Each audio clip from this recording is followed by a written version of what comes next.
Welcome back to another episode of Guy Who Sim Races on Desk reviews sim racing gear for some reason. And today we are back with VR headsets, but at this time at a different price point. Because today in the mail I got this, the DPVR E4 headset, which retails for somewhere between $550 and $600. The perspective that I am able to give it today is comparing it to a higher end virtual reality headset and what you lose while you save the money with something like the DPVR E4.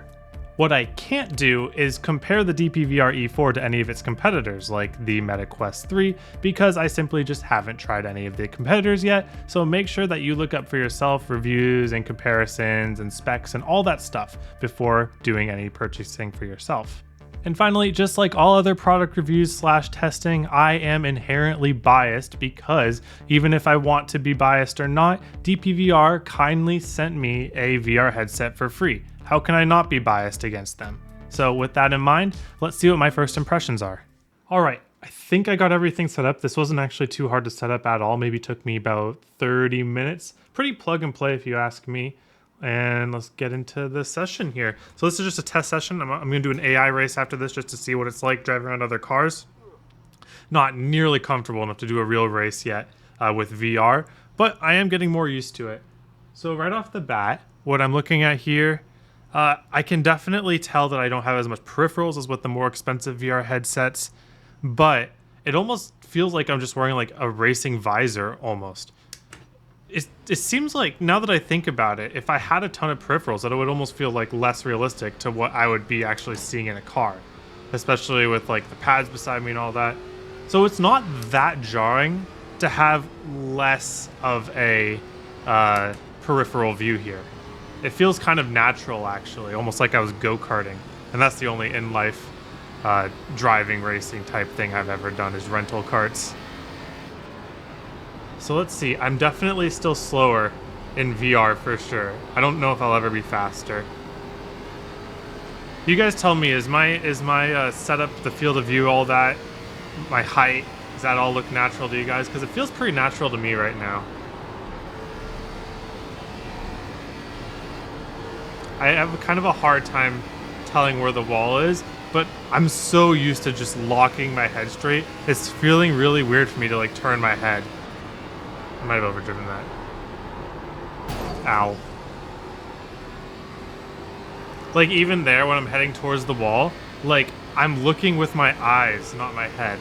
And I think that's the thing I need to get used to most with VR, is like using my head to look at things. But overall, this is very enjoyable experience. It feels very natural.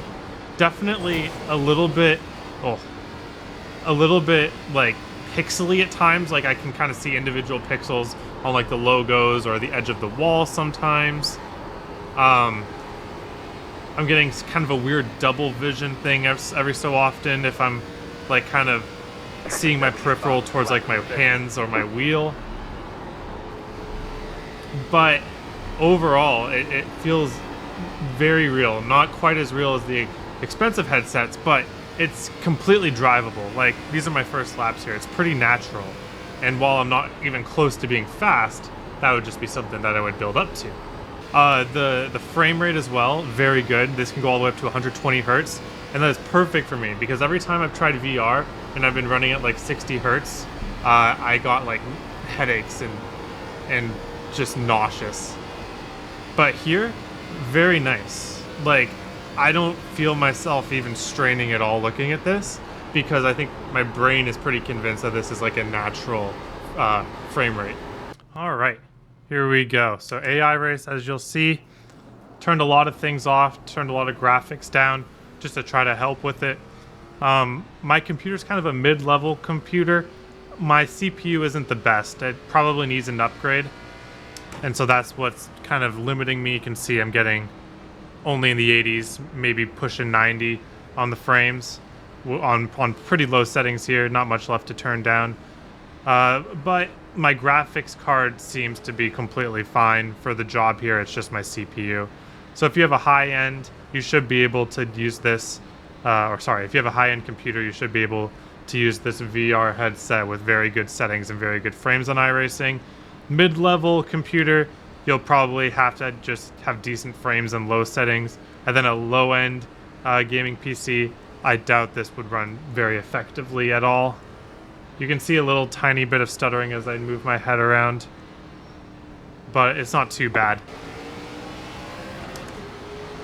All right, let's see if I survive. Green, green, green. Got 10 laps to go. Inside. Still there. Still inside. Clear. Car outside. I'm crazy. Still there. Still there. Still there. Car outside. Too wide. Outside is clear. That might have been dirty. Posture check. You're in 4th position. I might have wrecked a few people. I gotta get used to using my head. I always use my eyes to move around with what I'm seeing.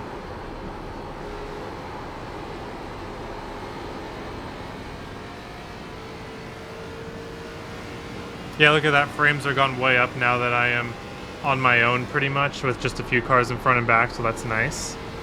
Feels a lot smoother. Car feels pretty, I'm pretty in command of it. Definitely slower than everyone else here, especially when I wall myself. Car in P2, just at the fastest lap, 29.074. Okay, well, 29.074, that's my qualifying time. Actually, no, that's like 2/10 better than my qualifying time. Clear. So this AI is cooking. Let's just see how good defense we can play. I'm going to voice over my overall thoughts as I'm finishing the race here, and there are a few things that stuck out to me the most about the DPVR E4. The first is the weight. Compared to the high-end VR headsets that I have tried before, the weight feels almost like nothing. It was very comfortable on the head, even if there isn't a ton of padding all around. It didn't need a ton of padding for me because just the lightweight nature of the headset made it extremely comfortable, even when I was wearing it for about an hour at this point.